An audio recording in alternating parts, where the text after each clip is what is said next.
From San Francisco, California, this is the Rock and Roll Geek Show. This is the story of my rock and roll butler. Welcome to the Rock and Roll Geek Show. My name's Michael Butler. Thanks a lot for joining me. I really appreciate it. Today is Sunday, December 9th, 2018, and it's 6:43 p.m. when I'm recording this episode. This is day 8 of the Dog Days of Advent, where me and a few other podcast nerds are attempting to do a show a day all the way through Christmas. So here I am, friends, and I would like to, first of all, I went hunting for turkey today. For people who are following along to every episode of these daily shows that I'm doing. I talked about today I was going to go hunting for turkey. Well, I went out this morning for turkey all the way in Calaveras County, and it was very cold out. And I think because it was so cold, I didn't see a turkey. So no luck on the turkey. I got skunked. All right, but I did cook some of that fish that I caught. I cooked 3 whole rockfish on the grill, and boy, oh boy, was it good. There's nothing like fresh fish. All right, that's not what I'm doing tonight. Tonight I'm talking about music for a change.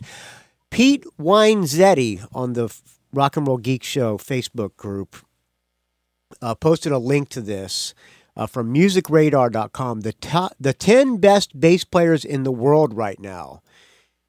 And over at Music Radar, this guy, I don't know who, it's by the Music Radar team. So not just one person, but a whole bunch of people who claim to be authorities on bass guitars. So I'm just going to run down their list real quick here. Number 10, Deep Purple. Number 10, Roger Glover from Deep Purple. All right. I'm just going to list them. I'm not going to talk about what they, what they say about the guys. And you got to click through all this bullshit. These lists are clickbait, man. I tell you. I can't even find. All right, they make you go, they post one on one page, and you got to click next to get to the next page. So number 9, Joe Dart from a band called Wolfpack. Never heard of him?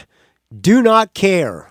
Number 8, Robert DeLeo from Stone Temple Pilots. Ugh. Okay. Number 7, Marcus Miller.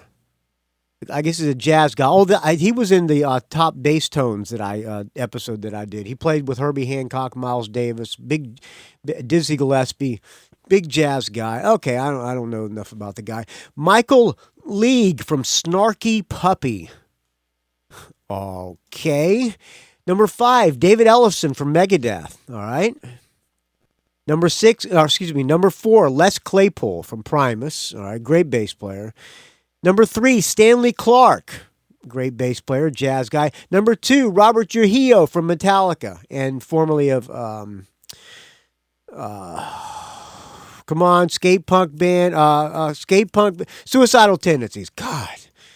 And the top bass player in the world right now, living bass player, according to musicradar.com, Billy Sheehan. All right, well, there you go. I don't think that's a great list, so it inspired me to give you my top 10 living bass players now. My not that I think are the best bass players, but my favorite bass players that are living right now. That does not include bass players who died, because I would have to include Craig McGregor from Foghat, and I would have to include Dee Dee Ramone, because Dee Dee Ramone was one of the biggest influences on me in bass. All right, first of all, I'm going to give you some honorable mentions. Let me take a sip of this fine Tecate before I do that. Third one of the day.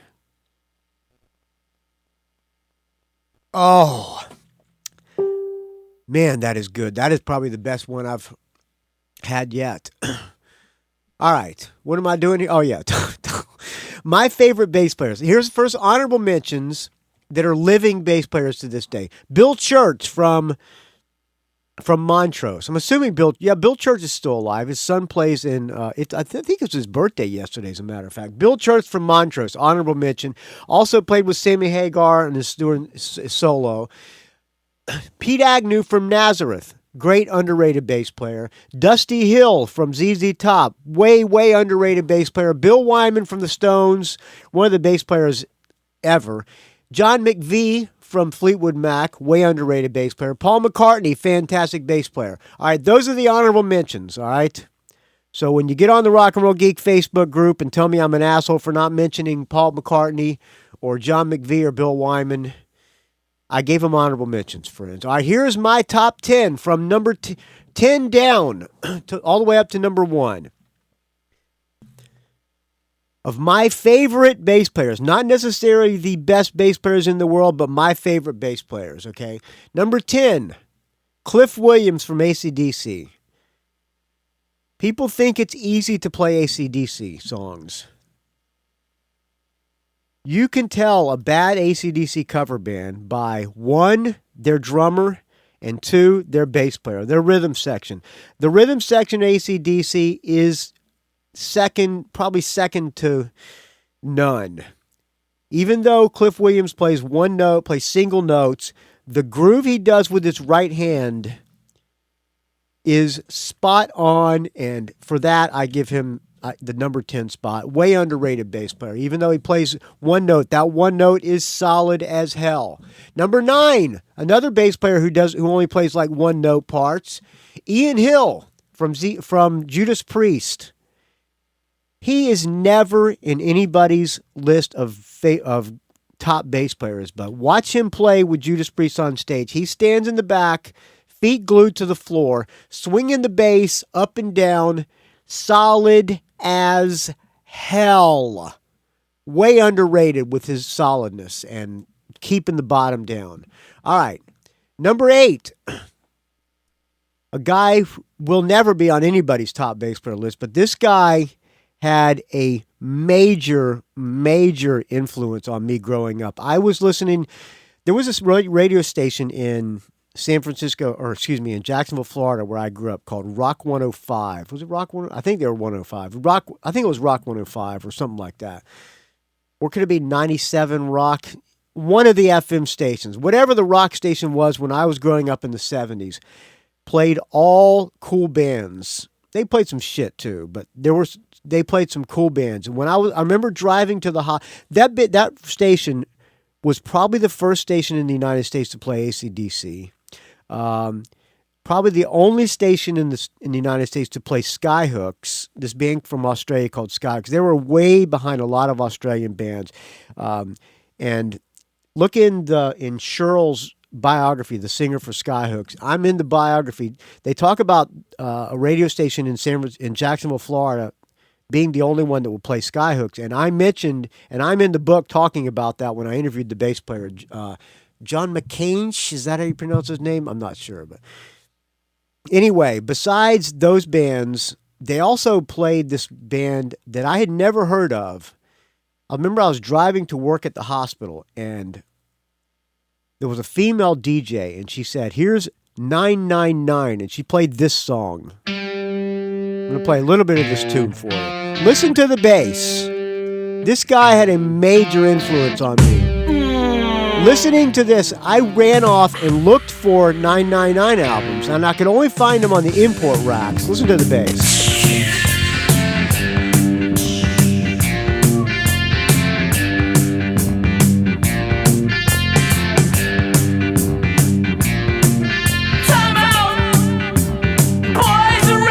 I thought, wow, that is a cool song. Listen to that bass.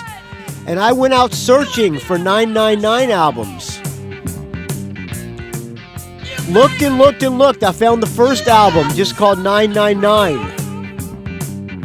Bass parts on that entire album. Fantastic. I put it on and just learned all the songs. Very big influence on my bass, learning of me in my youth, learning how to play bass.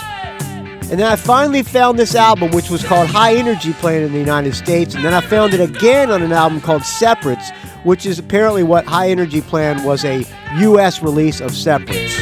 But let it play a little bit longer.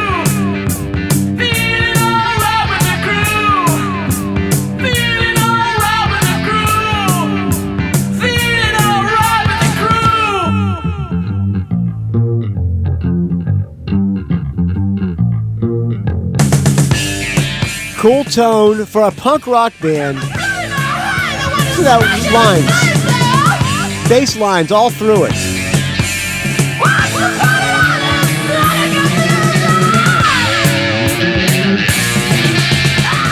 So that guy's name is John Watson. And for that, he makes number 8 on my top 10 living bass players or favorites. I think he's still alive. If he's dead, somebody let me know. I hope he's still alive. That guy is fucking great.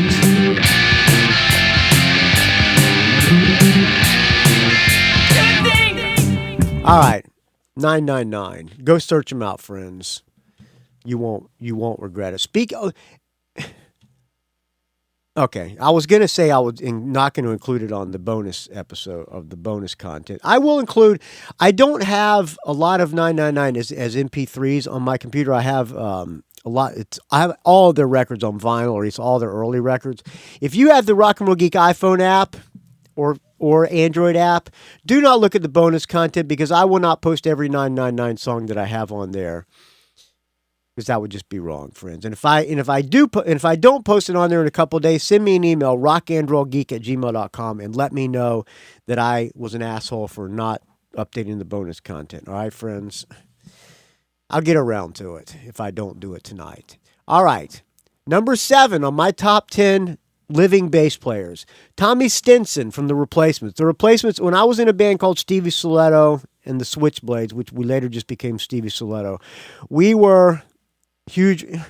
Who wasn't a huge Replacements fan back in the early 80s? I mean, they were one of the greatest bands of all time, and Paul Westerberg, one of the greatest living songwriters. And Tommy Stinson, also a great songwriter as well. And the kid was like 14 years old when he joined the Replacements, and he's still a cool bass player to this day, and he's a great bass player. So Tommy Stinson, number 7 on my top 10 bass players. Number 6, saw this band open, Cheap Trick. I mean, come on, Tom Peterson. I saw Cheap Trick open for Foreigner. I think it might have been Foreigner and Heart, but I know it was at least Foreigner. On the In Color tour, I had never heard of Cheap Trick, but and they blew my fucking mind. Fucking, I got to stop cussing, friends. I'm sorry. Take a drink whenever you hear me say a curse word. I'll take one now.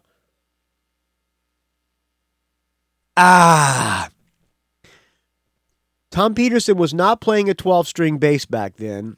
He wasn't even playing an 8-string bass. He was playing a Gibson Thunderbird, a Tobacco Sunburst, or whatever, Gibson Thunderbird, and they were fantastic.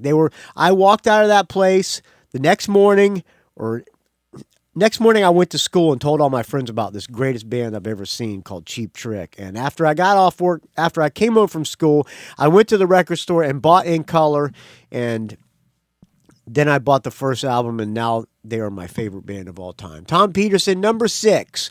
Could be a little higher up there, but he's at number 6 in my top 10 bass players. Number 4, Rob Grange from the Ted Nugent Band, the original Ted Nugent Band. He also played on Tooth, Fang, and Claw, the last Amboy Dukes album, which was really the first Ted Nugent solo album, if you really want to be technical. But it was Ted Nugent and the Amboy Dukes, Tooth, Fang, and Claw. When Double Live Gonzo came out, I learned how to play bass by sitting down with Double Live Gonzo and learning every single song on that album. And Rob Grange, a major, major, major influence on me. Besides Dee Dee Ramone, Rob Grange is probably the number 1 influence. No, I take that back. Pete Way, my number 1 influence, but we'll get to that. Rob Grange, fantastic bass player. He stood in the back. Aviator shades on. Yes, I know. Shades on stage, not cool. But something about him back then, he had long curly hair. He stood in the back with a kimono top most of the time, bell-bottom pants, and just played the groovist. Groovist? I don't think that's a word. But the greatest bass parts. And I sat there and I learned Double Live Gonzo. And for that, Rob Grange makes number 4 on my list. Wait a minute. I missed number 5, didn't I? see, another train wreck, friends. How could I skip number 5? Stig Peterson from DAD. The guy is the fucking coolest. Have a drink. Plays 2 strings. All of his basses have 2 strings. He wears wild outfits on stage. He's got an outfit that is a pink Converse. The entire outfit is Converse. He's dressed as a shoe. He plays the coolest basses. He's got a bass that's shaped like a Fender Precision, but the body is the headstock. The headstock is the body. He's got a bass that's shaped like a rocket and it shoots sparks out of it. Coolest bass player. The guy is fearless. Fearless. Wacky, fearless, and great. And he plays 2 strings like nobody else. Stig Peterson, number 5. All right, Rob Grange, number 4, as I said. I'm trying to get Rob Grange on the show, and he says he's going to come on, but I can't pin this guy down. Somebody go on Rob Grange's Facebook page and demand that he go on the Rock and Roll Geek Show, please, because I would love to have a conversation with that guy. All right, number 3. And it just happens to be his birthday today. Dennis Dunaway from the original Alice Cooper group. What can you say about that guy? The most original bass player ever. Listen to his bass parts. They are just completely out there, and the parts are the coolest. You don't need me to tell you that. If you're an Alice Cooper fan, you already know, friends. Dennis Dunaway, number 3. Number 2, Steve Harris from Iron Maiden. Without a doubt, the greatest bass player playing live on a regular basis to this day. The guy is cool on stage, jumps around like crazy all over the stage, plays galloping, probably originated the galloping bass parts, which don't quote me on that because I'm sure he didn't. But that guy is fantastic. Great songwriter, ripping bass player. Steve Harris, number 2. And, of course, number 1, my favorite bass player of all time and my biggest influence, Pete Way from UFO. What can you say? That guy is rock and roll.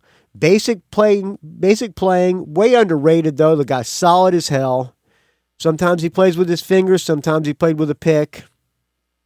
He's been threatening to put out another solo album forever, and he's still not out yet.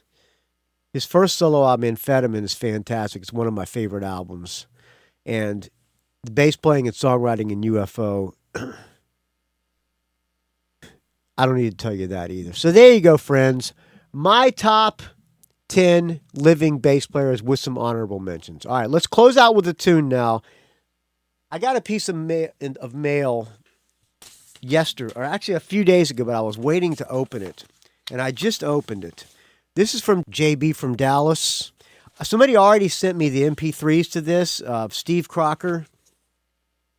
Thank you, Steve Crocker, but JB from Dallas sent me the vinyl. This is Alice Cooper live from the AstroTurf. In honor of Dennis Dunaway, the great Dennis Dunaway's birthday, which, by the way, if you're a new listener of the Rock and Roll Geek Show, maybe you found me on the Pandora app or whatever, there's an interview I did with Dennis Dunaway. I've interviewed him twice, but I recently did another interview with Dennis Dunaway, and I think it's pretty good. So go back and look for that. But in honor of the great Dennis Dunaway's birthday, I'm going to play something from this album live from the AstroTurf.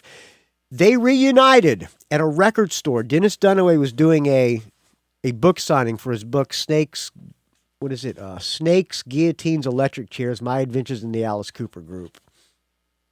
He was doing a book signing, and he got the original band to reform without Glenn Buxton. So this, and it is a great. I remember Joy Rock and Roll or somebody posted video on Periscope or something like that, back when Periscope was still going, of this show. Oh, it was so good.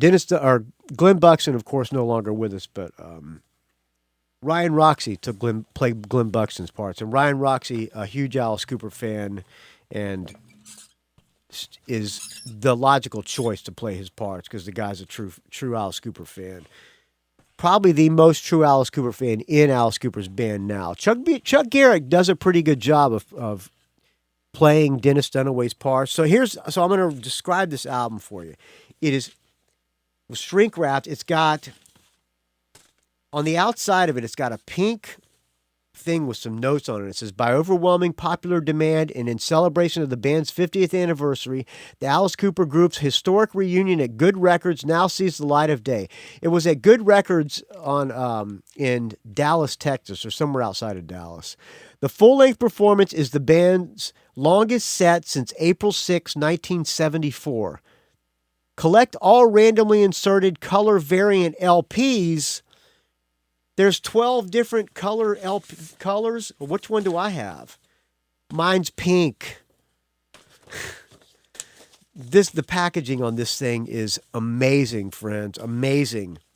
And you pull out this thing that's on the outside of it that has the notes on it. It says includes double-sided 20. It includes a 24 by 36 inch poster, double-sided. You open up this thing. On one side, it's pink, and it's got all pictures of early Alice Cooper shots. Oh man! And on the other side, it's got a picture of the band performing at Good Records. Wow, huge poster. It also includes a 16-page, 11 by 11 booklet. Holy crap! Look at this booklet, man. I'm going to geek out on this thing. This is why vinyl was so good, friends. All records were like this in the 70s. All of them. You buy a record, you put it on the turntable, you put your headphones on, you close the door in your parents' house. You put on the headphones, you blast the thing full blast in your headphones, and you flip through the 16-page booklet. It's got one page is like a whole thing about the performance written by Dennis Dunaway. A little thing written by Alice Cooper, which he says, I just showed up to support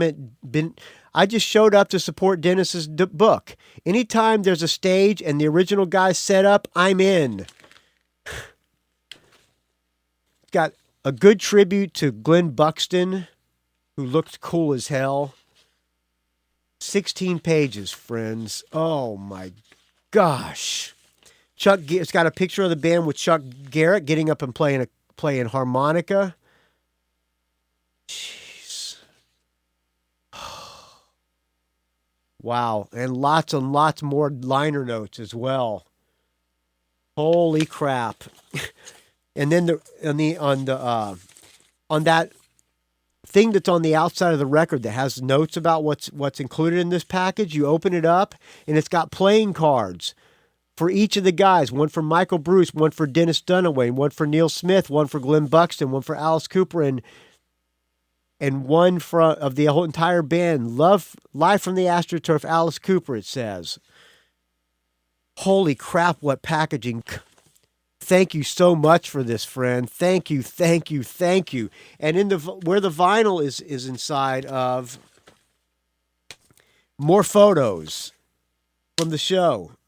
And on the other side of that insert is a cool picture of Glenn Buxton playing a white 3-pickup SG with a Bigsby tailpiece. Holy crap, what a great piece of vinyl this is, friends. Go out and find this. Holy crap, is this good. Well, in honor of that, I'm going to play a song from that record. I'm going to play the introduction and the first song, which is not Alice Cooper singing. Here's the set list. All right? Dropping this thing. Where is the thing? I've got to find the back over where it shows the set. Okay. Where is it? Where's the track listing? Holy crap. I think the track listing was on a little sticker on the cellophane packaging, which I threw away. So I'm going to try to see it from the vinyl here. Track 1, Caught in a Dream, with Michael Bruce on lead vocals. So they come out with a little intro, and then they do Caught in a Dream with Michael Bruce on vocals. So the audience thinks that it's just going to be them playing Alice Cooper tunes without Alice. And then Alice comes out on Be My Lover. Then they go into I'm 18. Then Is It My Body? Then you flip the vinyl over. Wait a minute. Yeah. Then No More Mr. Nice Guy. Then Under My Wheels, School's Out, and Elected. Pink Vinyl. All right, so I'm going to play the introduction and Caught in a Dream with Michael Bruce singing. Thank you for listening to Day 8 of Dog Days of Advent, friends. I'm still disjointed, but aren't they all? Thank you for listening. Please keep the donations coming. Without your donations, this show would die a horrible, putrid, stench-filled death. I'll talk to you tomorrow, friends. Tomorrow, I'm supposed to be interviewing Lauren Ruth Ward, the woman who's taking Chrissy Amplett's place in Divinals. And I got a few questions for her. It's going to be, I think it'll be interesting. Hopefully there will be no, first of all, hopefully she won't flake on me. And second of all, hopefully I will get along good with her. All right. What does that mean? I don't know what it means. Let me take another sip of this fine Tecate before I say goodbye. Find this show at rockandrollgeek.com. Send me an email, rockandrollgeek@gmail.com. If you're enjoying these Dog Days episodes, let me know. If you hate them, let me know. rockandrollgeek@gmail.com. Find me on the Facebook, R&R Geek. Find me on the Twitter, R&R Geek. Find me on the Instagram, Rock and Roll Geek. Don't ask. And you can call me if you feel like it. Area code 706-621-ROCK. That's area code 706-621-7625. All right, we'll talk to you tomorrow, friends. Here's Alice Cooper. Happy birthday, Dennis Dunaway. Thank God for Christmas! Hey, let's get through this quick. Thank you guys very much. Thank you to the originals, Dennis Dunaway, Neil Smith, and Michael Bruce. Without further ado, the eighth wonder of the world, the Alice Cooper Group!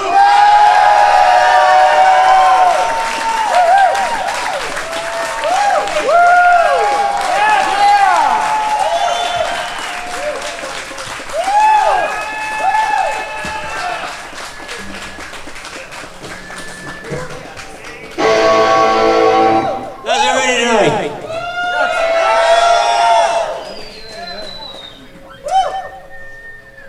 We had a request, but we're going to play anyway. Well,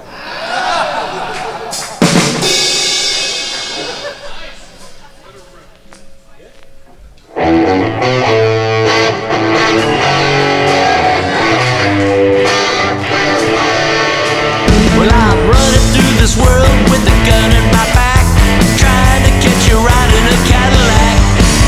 Thought I was living, but you can't ever tell.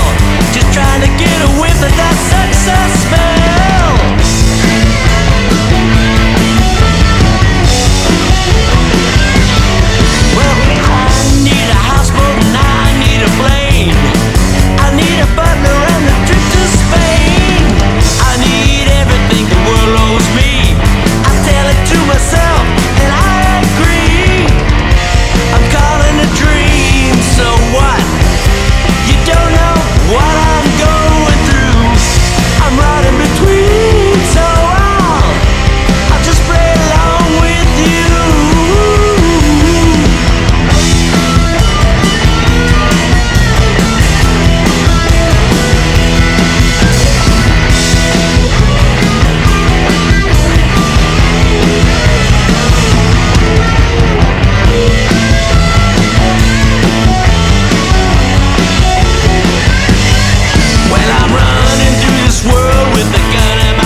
you, Caught in a Dream.